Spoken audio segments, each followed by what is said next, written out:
वासुदेवाय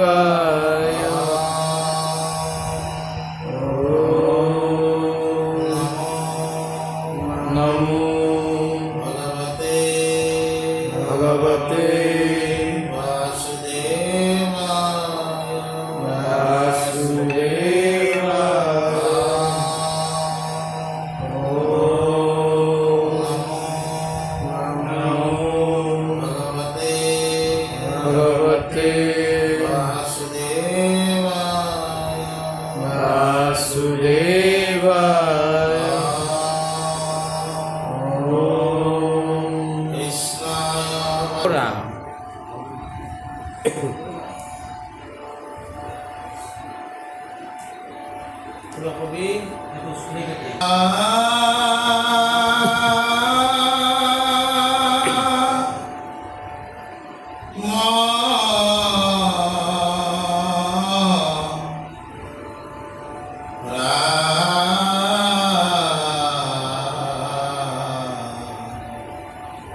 भगवन्त भक्तियुक्त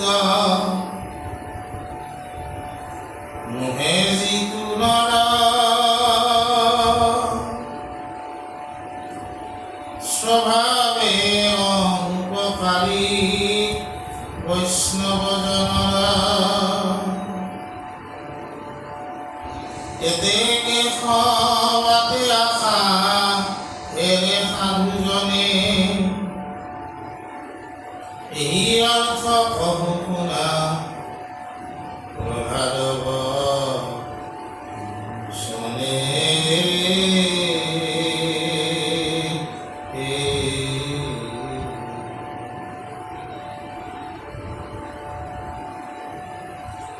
ইহপুত্র ভার্যাধন জনবন্ধু বিত্ত নহৌপকতা সম্বাৰ সংগকদাচিত যেবে মোৰ মহাভাগ্য আছে প্ৰথমচিত মিলোক প্ৰসংগ প্ৰভু বৈষ্ণৱে হিত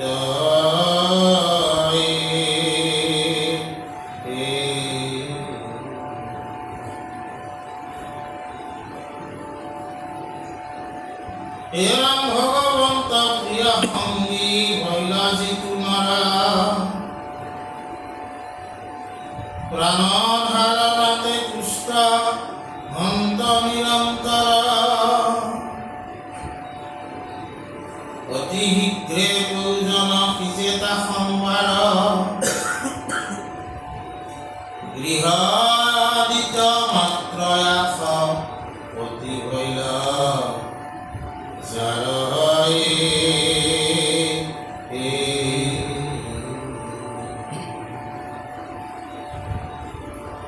যোৱাকালি আমাৰ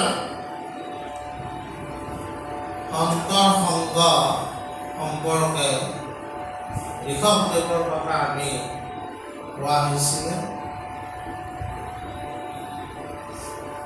আজি আমাৰ ৰত্নাৱলীত কৈছে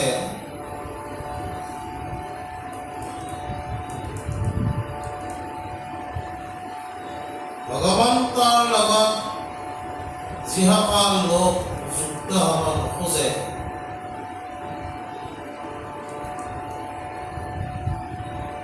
তেওঁলোক সাধাৰণতে বৈষ্ণৱৰ অনুপকাৰী হয়।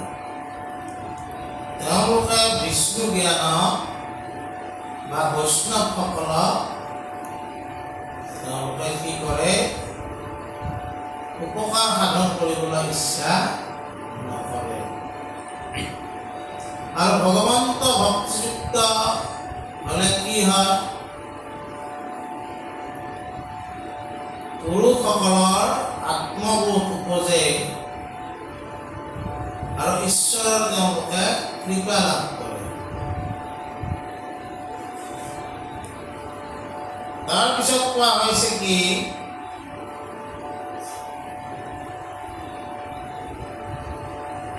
সেইকাৰণে প্ৰহ্লাদে আমাক কি কৈছে,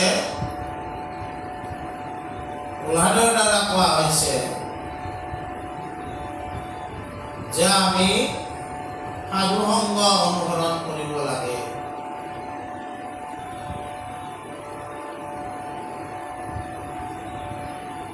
দৈত্য শিশু প্ৰহ্লাদ হিৰণ্যকশিপুৰ যেতিয়া তপস্যা কৰিবলৈ গৈছিল, ইন্দ্ৰই হিৰণ্যকশিপুৰ ৰাজ্য আক্ৰমণ কৰিছিল।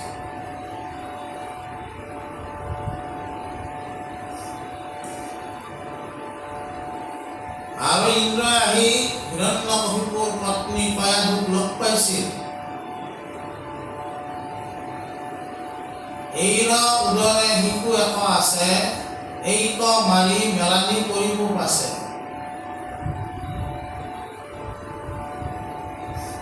এইক মাৰিলে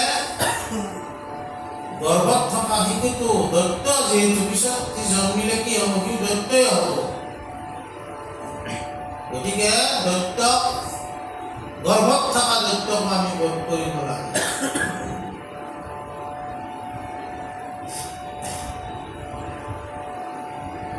যেতিয়া নাৰদে আহি বাৰণ কৰিলে,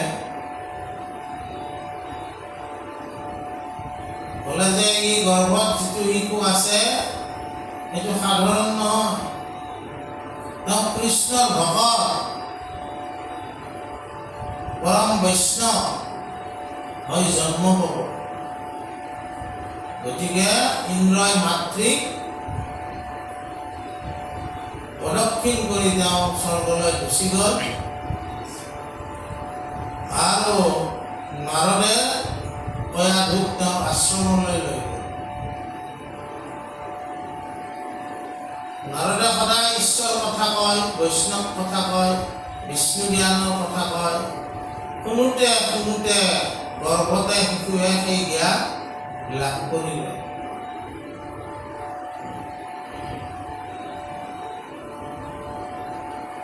গতিকে যেতিয়া হিৰণ্যকশিপুৰ তপস্যাৰ পৰা আহি তেওঁলোকক লৈ আহিল,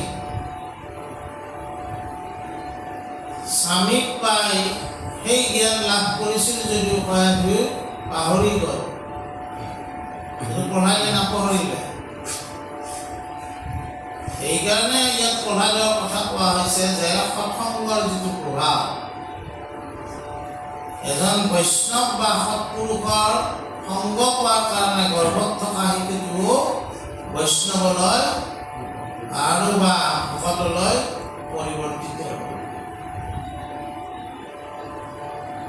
আৰু কৈছে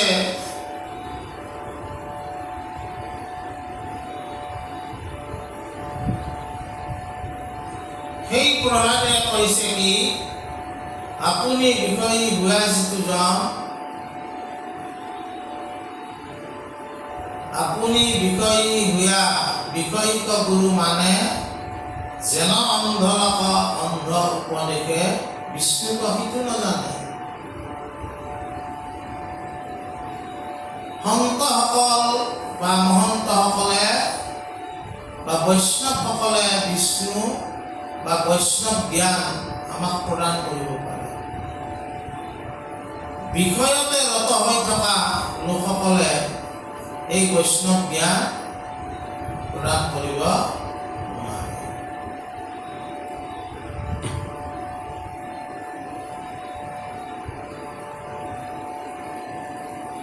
তেওঁলোকৰ আসক্তিটো ক'ত থাকে?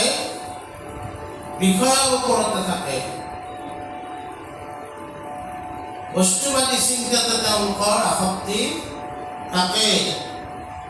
আৰু তেওঁলোকে কি চিন্তা কৰে? এৰাম ইন্দ্ৰিয়ৰ সুখত গোৱামে ৰাত্ৰি দিন, নাহি তাৰ সিদ্ধি সিটো হইল ভাগ্যহীন প্ৰহ্লাদ বচন থম সম্পত্তি সংহৰি বুলি কহা অসম্ভাৱনা কয় আদি কৰি বহুবিধ কুতৰ্কে আকুল মন জাৰ সদায় সাধুৰ সংগ হৈব কেনে তাৰ ইটো আশংকাই মন নকৰিবা ভংগ কৃষক বিস্তৰ লাগে বৈষ্ণৱৰ সংগ অল্প সাধু সংগে সাধে সকলে কল্যাণ বহুগণ বাক্য হয়ো ইহাৰ প্ৰমাণ জড় ভৰতক বুলিলন্ত বহুগণ সমস্তে জন্মত কৰি মনুষ্য শোভন তাৰমানে কৈছে কি এই বিষয় ৰত হৈ থকা লোকসকলে দিনে ৰাতিয়ে ইন্দ্ৰিয়ৰ সুখৰ কথাই চিন্তা কৰি থাকে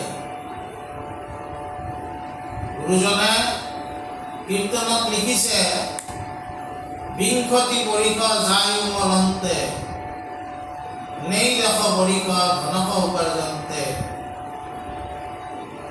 বৃদ্ধকালে যায় শিখ বৰিষ বিংশতি একো কাৰ্য সাধিবাক নাহি দেহ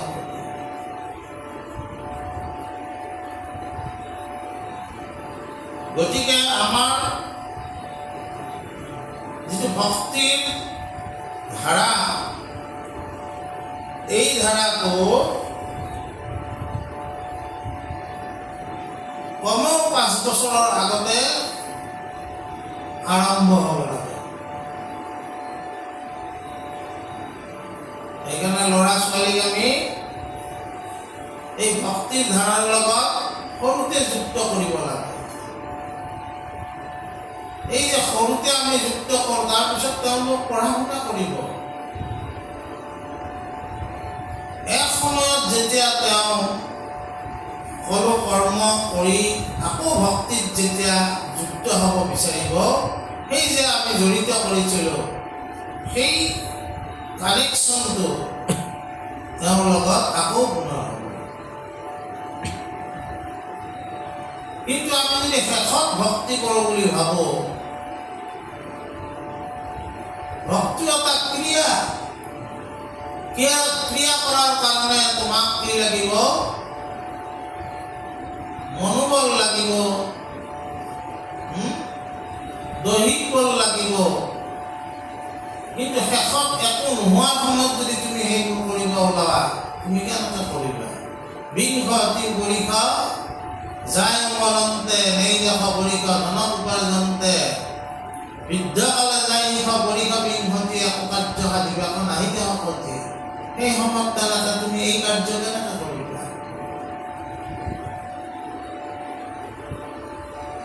গতিকে আমি সন্তসকলৰ লগ মহন্তসকলৰ লগ লাগিব লাগে এতিয়া যেতিয়া শৰীৰ সক্ৰিয় হৈ থাকে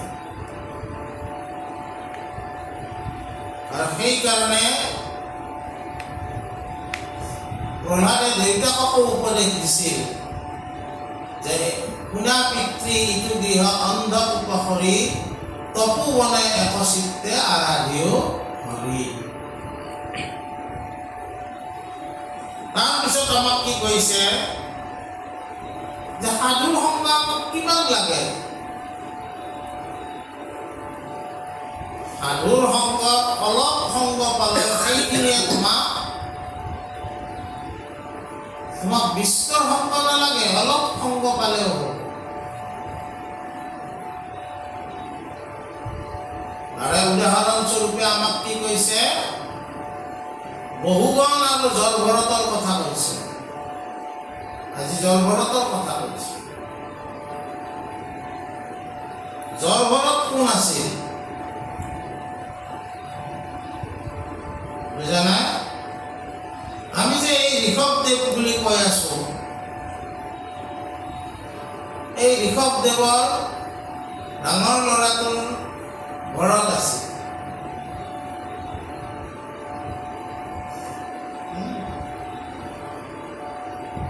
তেওঁ ৰাজ্য যদিও ঋষভদেৱে তেওঁক দিলে ৰাজ্য চলাৰ সময়ত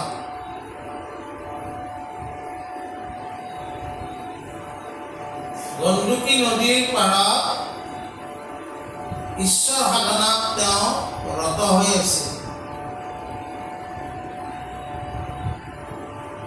নদীৰ সিপাৰে এটা বাঘে হাওৰা শব্দ শুনিছে। তেওঁ চকু মেলি দেখা যায় এটা হৰিণ জাপ মাৰি দিছে পানী। সাঁতুৰি ইপাৰা পালে হৰিণটোৱে এটা হৰিণৰ পোৱালিও প্ৰসৱ কৰিলে। কিন্তু হৰিণৰ পোৱালিটোৰ মাকটো মৰি থাকিল। বহুত সংঘৰ্ষৰ ফলত তেওঁ পোৱালি জন্ম দিছিল, কিন্তু জন্ম দিয়ে মাতৃ মৰি থাকিল। ঈশ্বৰ সাধনাত ৰত ঘৰতে সেই পোৱালিটো তুলি আনিলে। যে মাতৃ নোহোৱা পোৱালি মই ইয়াক প্ৰতিপালন কৰিব লাগিব। আৰু লাহে লাহে ভৰতৰ কি হ'ল, পোৱালিটোৰ প্ৰতি মোহ আহিল। অলপ দূৰলৈ গ'লে বিচাৰি বিচাৰি যায় কোনোবা হিংস্ৰ জন্তুৱে কিজানি খাই পেলায়।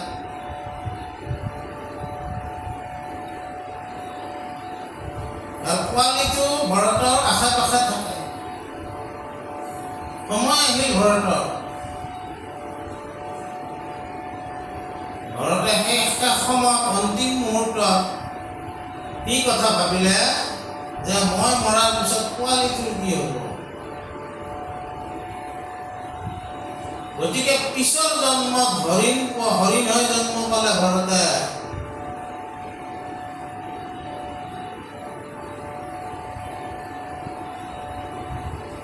জন্ম যদিও হৰিণ হৈ পাইছে, কিন্তু জ্ঞানটোৰ ভিতৰত আত্মজ্ঞানটো সোমাই আছে। তেওঁ হৰিণ জন্মৰ পিছত আকৌ মনুষ্য জন্ম পালে।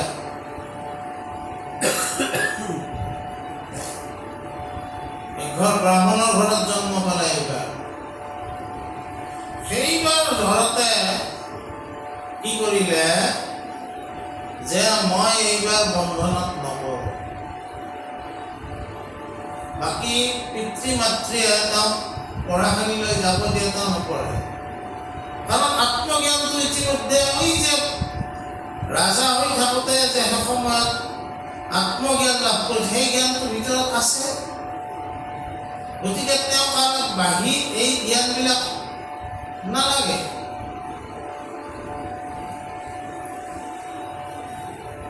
পিতৃ মাতৃয়ে ক'লে যে আমি থকালৈকে তুমি চলি থাকিবা, আমাৰ পিছত তুমি কেনেকৈ চলিবা, শিক্ষা নহ'লে কেনেকৈ চলিবা। তথাপি তেওঁ শিক্ষা নল'লে। পিতৃ মাতৃও স্বৰ্গত গ'ল। ভাতৃয়ে তেওঁক পোহপাল দিব লগা হ'ল, কিন্তু বহুত গালি গালাজ কৰি থাকে। কোনো কামো তেওঁ ঠিককৈ নকৰে। খাব দিলে খায়, নিদিলেও একো নখায়। এদিন ভায়েকে ক'লে যে হেৰি মই এই যজ্ঞৰ কামত বাহিৰলৈ যাওঁ, তুমি ঘৰবিলাক ভালকৈ চাফা কৰিবা। এওঁ মানে চাফা কৰোঁতে লেতেৰা বেছি হ'ল। আহি ভায়েকে তেওঁক বৰ অকৰ্থনা কৰিলে যে তই জন্মি একো লাভ হোৱা নাই, তই মোৰ ঘৰৰ পৰা ওলাই যা।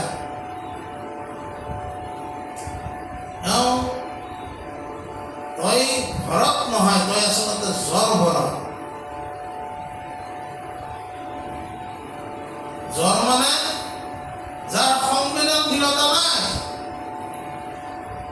জ্বৰ আৰু জীৱৰ মাজত পাৰ্থক্য কি? জীৱ সংবেদনশীল, জ্বৰ সংবেদনশীল নহয়। তই গুচি যা,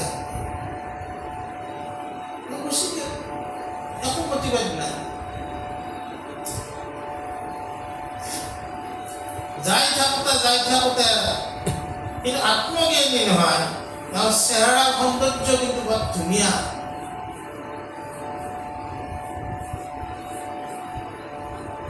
গতিকে তাৰমানে কেইটামান ডকাইতে তেওঁক ধৰি লৈ গ'ল। বৰ ধুনীয়া মানুহ। কিয় লৈ গ'ল? লাই লিডাৰক গতেই দিলা। ডকাইতৰ চৰ্দাৰ আছিল নহয়।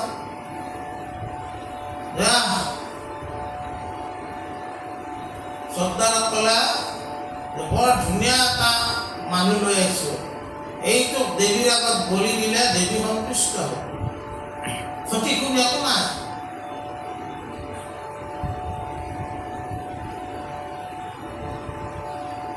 তাৰপিছত জৰভৰতক মানে চৰ্দাৰটো সুধিলে, ঐ তোক কিয় অনা হৈছে জানা না নাই? কি নামতে তোক আমি বলি দিম। তেতিয়া জৰভৰতে ক'লে, যিজন সৃষ্টিকৰ্তা ইমান বিনন্দীয়ে সৃষ্টি কৰিছে, তেওঁ মোৰ বলিলৈ কি সন্তুষ্ট হ'ব? তেওঁৰ কথা বাৰ্তা চৰ্দাৰজনে গম পালে যে তেওঁ এজন ব্ৰাহ্মণ। ডকাইতকেইটাক ক'লে যে তহঁতে এই ব্ৰাহ্মণটো ক'ৰ পৰা ধৰি লৈ আহিবি? যে ব্ৰহ্মবোধক পাপেহে আমাক চুব, সিহঁতে এৰি দিলে। ভাগৱতত আছে এইবিলাক ঘটনা। তাৰপিছত দেৱী শক্তি এই ব্ৰাহ্মণসকলক ধ্বংস কৰা বুলি। আমি সিমানলৈ নাযাওঁ বাৰু। তাৰপিছত তেওঁ খোজকাঢ়ি যাই আছে। তেতিয়া সিন্ধু প্ৰদেশৰ ৰাজা বহুগড় তেওঁ এখন পালকিত উঠি কপিল মুনিৰ আশ্ৰমলৈ যাই আছে ব্ৰহ্মজ্ঞান লাভৰ কাৰণে। কিন্তু পালকিখন লাহে লাহে যাই আছে। তেতিয়া ৰজা বিষয়াই ক'লে যে মহাৰাজ অলপ জিৰাব লাগে, তেওঁলোকৰ ভাগৰ লাগিছে। ৰজাই অকণমান ৰখালে। ৰজাই ক'লে ৰাজবিষয়া যে মানুহকেইজন দুৰ্বল মানুহ আনিছে, এইকাৰণে পালকি লাহে লাহে যাই আছে। সবল মানুহ আনিব লাগিব, পালকি তেতিয়া জোৰেৰে যাব। তাৰা সেই সময়ত কৈ থাকোঁতে ঘৰতে আগেদি গুচি গ'ল। বোলে সেইজনক লৈ আহা, হৃষ্টপুষ্ট। মাতি আনিলে, পালকিত লগাই দিলে। বুজা নাই? এইবাৰ আৰু লাহে লাহে যায়। কাৰণ জৰভৰতে কি নকৰে, পিপিৰাটো আগত কৰিলেও নখচে। পোকা পিপিৰা এই সমস্ত চাই থাকোঁতে পালকিৰ একেবাৰে মানে লাহে লাহে হ'ল। ৰজাৰ তেতিয়া আৰু খং উঠিছে, আৰে মই ঐ পাগল, তই সেনেকৈ পালকিত দাঙিব আহিছ, খাবলৈ আহিছ, মস্ত দেহাটো এনেই লৈছ, নানান ধৰণৰ গালি ৰজাই দিলে। তাৰপিছত কি হ'ল,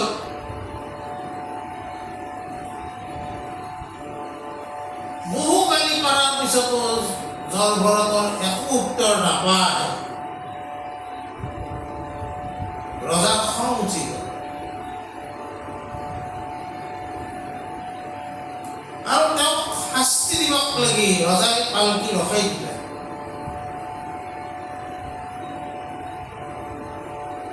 ৰজাই ক'লে যে মই ইমান গালি কৰাৰ পিছতো তোৰ একো ভক্ষেপ নাই তোৰ শাস্তিলৈ ভয় নাই নেকি তেতিয়া ভৰতে ক'লে মোৰ একো ভয় নাই ৰজাই আশ্চৰ্য প্ৰকাশ কৰিলে আৰু ক'লে তোক মই বুজিব পৰা নাই শাস্তিলেও ভয় নাই গালিলেও ভয় নাই ঘটনাটো কি তেতিয়া ভৰতে ক'লে হে ৰাজা সকলোৱে আনক বুজিবলৈহে চেষ্টা কৰে কিন্তু নিজক বুজিবলৈ বা জানিবলৈ প্ৰয়াস নকৰে উত্তৰবিলাক অলপ আধ্যাত্মিক উত্তৰ দি আছে ৰজাৰ অলপ সন্দেহ হৈছে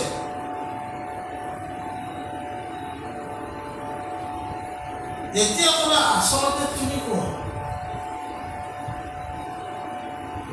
মানে উত্তৰটো যেতিয়া আধ্যাত্মিক উত্তৰ তত্ত্বগধুৰ কথা কৈছে তেতিয়া ৰজাই কৈছে তুমি আচলতে কোন তোমাৰ পৰিচয়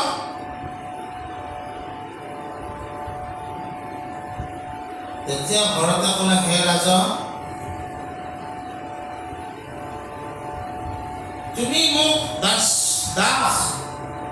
পাগল পাপী মূঢ়মতী আদি নানা ভাষাৰে ককৰ্থনা কৰিছা আচলতে তুমি মোক একো কোৱা নাই মোৰ শৰীৰটোহে কৈছা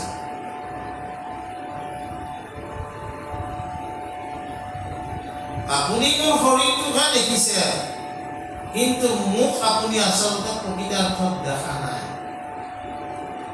কিন্তু মই শৰীৰ নহয়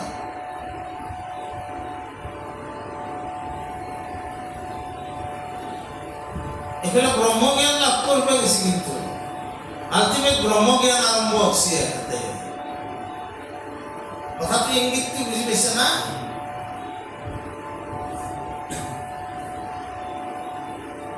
আপোনাৰ পালকি মোৰ শৰীৰে পঢ়ি আহিছে মই কিন্তু পঢ়া নাই মোক যে তুমি দেখিছা এইটো মোৰ স্থূল শৰীৰ বুঢ়া অথবা ডেকা নিৰ্মল অথবা বলৱান এই সমস্তৰ পৰা গুণাতীত মই পৰম তত্ত্বৰ বিস্তাৰ মাত্ৰ ৰজা কমান্ডা ৰজাৰ গা ঘামি আহিছে কিবিলাক ক'ব লাগছে মই আচলতে কাক পাগল বুলিলো কাক মূঢ়মতী বুলিলো আৰু এই পাগল মূঢ়মতী এইবিলাক কি ক'ব লাগছে আপুনি মোৰ শৰীৰটোক গালি পাৰিছে সেইবোৰ মোৰ কাৰণে নিৰৰ্থক মই তাত কোনো অৰ্থ বিচাৰি নাপাওঁ এইটো সঁচা কথা মই কোনো শ্ৰম কৰা নাই আত্মাই কোনোদিন শ্ৰম কৰিবলগীয়া নহয় মই মানে আত্মা ধৰ আচল আত্মিক পৰিচয়টো যে তেওঁ লৈছে আমাৰ দৰে শৰীৰৰ পৰিচয়টো তেওঁ লোৱা নাই নহয় জল ভৰতে তেওঁ মই মানে কাক বুজাইছে আত্মাক বুজাইছে আত্মাই শ্ৰম নকৰে গতিকে মোৰ কোনো ভাগৰ লগা নাই মই দুৰ্বল হৈও পৰা নাই কাৰণ আত্মা নিৰ্বলী বা বলৱান কোনোটোৱে নহয় আত্মা আত্মাই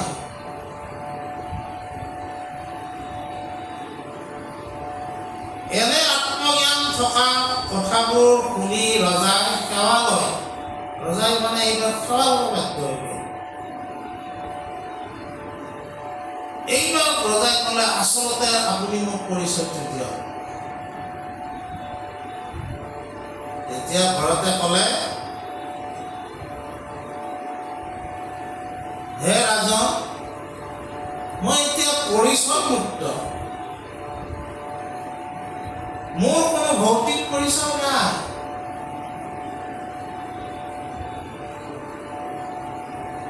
কিন্তু মোৰ আত্মিক পৰিচয় এই যে মই পৰমাত্মাৰ বিস্তাৰ মাত্ৰ, মানে পৰমাত্মাৰ এটা অংশ তেওঁ। হে ৰাজন, মোৰ আৰু আপোনাৰ পৰিচয়ৰ যিবিলাক ভৌতিক অন্তৰ আছে সি নিৰন্তৰ পৰিৱৰ্তনশীল।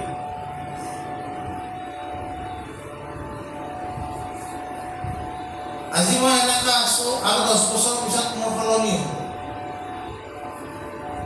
আজি কেঁচুৱাটো কালি বাল্যকাল পাব, আজি বাল্যকাল পোৱাজনে কালি কৈশোৰ কাল পাব, আজি কৈশোৰ কাল পোৱাজনে কালি গৃহস্থী জীৱন আৰম্ভ কৰিব, আজি গৃহস্থী জীৱন আৰম্ভ কৰাজনে পিছত বুঢ়া হৈ তেওঁ মৰিব। নিত্য পৰিৱৰ্তনশীল। গতিকে শকত, ক্ষীণ, দুৰ্বল, সবল, ধুনীয়া, অধুনীয়া, নিজ, উচ্চ, ক্ৰোধ, আনন্দ, মানসিক আৰু শাৰীৰিক এই সমস্ত বিকাৰ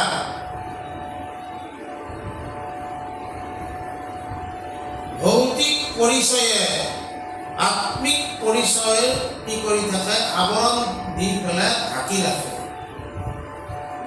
আমি প্ৰত্যেকৰে আত্মিক পৰিচয়টো কি? আমি আচলতে সকলোৱে পৰমাত্মাৰ অংশ।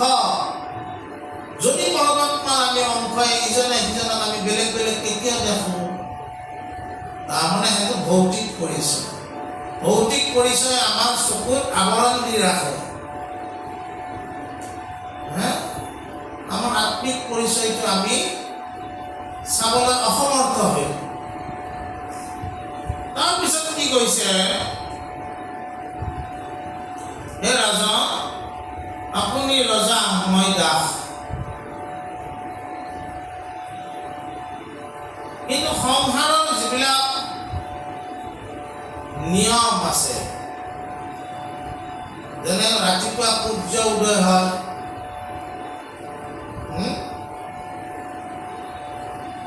গধূলি অস্ত যায়, ৰাতি চন্দ্ৰ ওলায়, পানী প্ৰবাহিত হয়,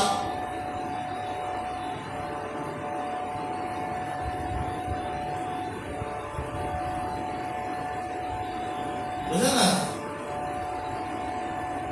আৰু মানুহ জন্ম পালে মৰিব লাগিব।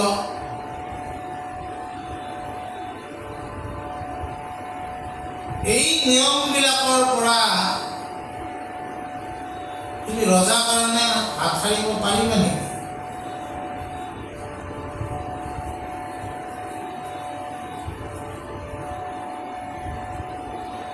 কোনেও ক'ব নোৱাৰিব। গতিকে কি হৈছে, আমাৰ কৰ্মৰ ওপৰত নিৰ্ভৰ হয় কোনে আমি ৰজা হওঁ, কোনে আমি দাস হওঁ। নিজৰ ভৌতিক অথবা পৰিৱৰ্তনৰ স্থিতিক লৈ আজি তুমি দুখীয়া আছা, কালি তুমি ধনী হৈছা, আজি তুমি দাস হৈ আছিলা, কালি তুমি মন্ত্ৰী হ'লা। এই যিটো পৰিৱৰ্তনৰ স্থিতি, এই পৰিৱৰ্তনৰ স্থিতিক লৈ যদি কোনোবাই গৰ্ব কৰিছে, তেতিয়াহ'লে তেওঁ আত্ম অহংকাৰ বৃত্তি প্ৰকাশ পাইছে।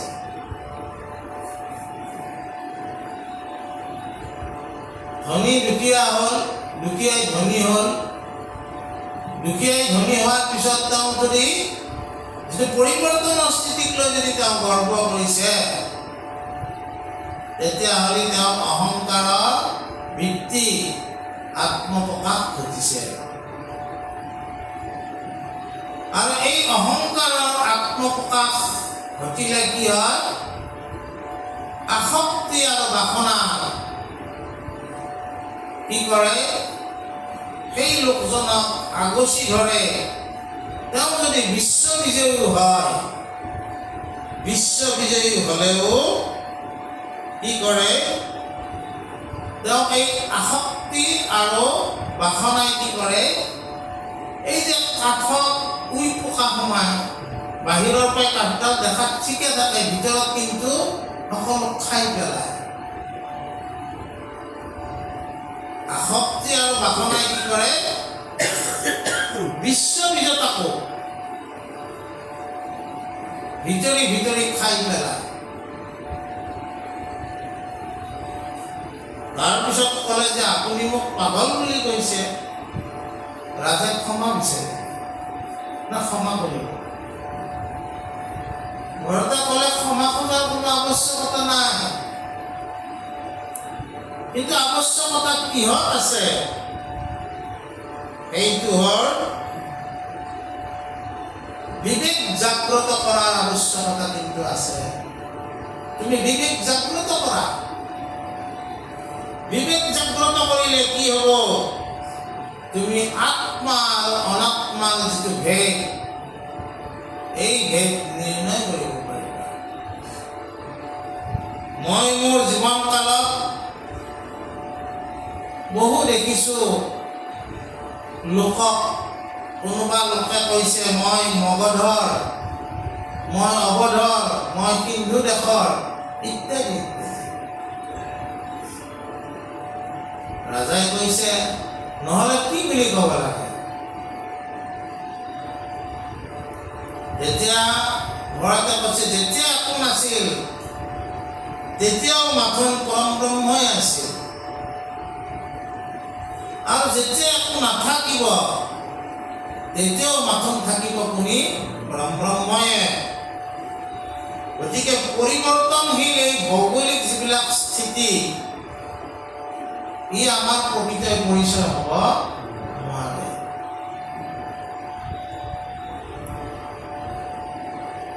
আজি ইতিহাস যদি আমি খুচৰি চাওঁ, তাতে বহু দেশৰ সীমা সাল সলনি হৈছে।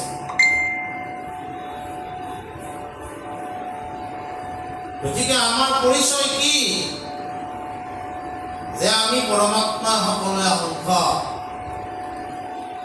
পৰমাত্মা, পৰম ব্ৰহ্ম পৰমাত্মাই এই অখিল বিশ্ব নিৰ্মাণ কৰিছে।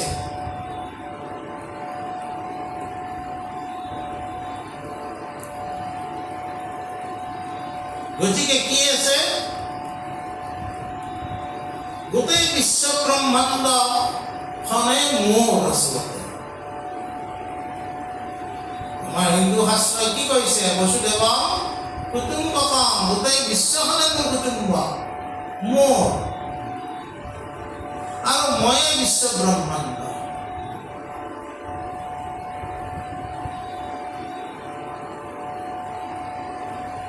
অহম ব্ৰহ্মাস্মি। ঘৰতে যাওঁ এই জ্ঞান দিলা। এতিয়া ৰজাই কপিল মুনি আশ্ৰমক নোযোৱাকৈ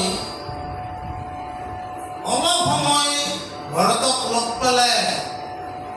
লগ পায়ো কি পালে? সন্ত পুৰুষক লগ পোৱাৰ কাৰণে ব্ৰহ্মজ্ঞান লাভ কৰিলে। কি জ্ঞান? যে ময়ে এই বিশ্ব ব্ৰহ্মাণ্ড মোৰ, আৰু ময়ে গোটেই বিশ্ব ব্ৰহ্মাণ্ড।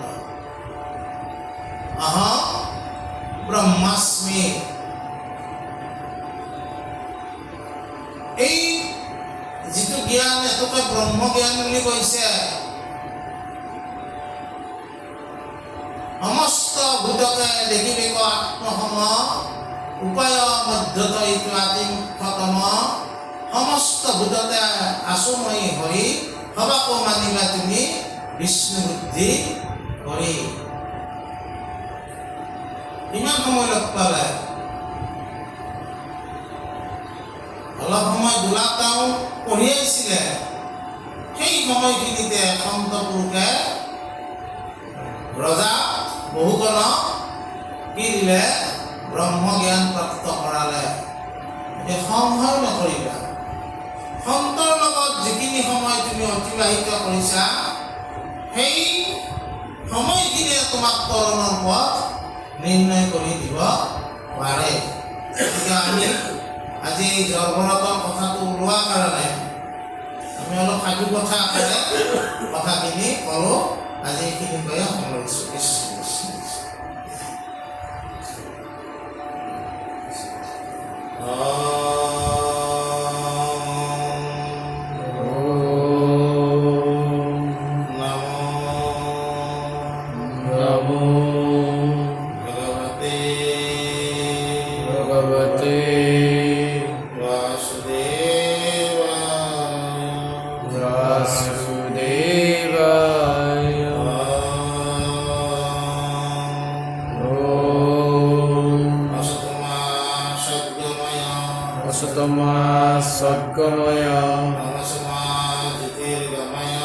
তমসমা জ্যোতিৰ্গময় মৃত্যুৰ্মা অমৃতম গময়। শান্তি শান্তি শান্তি।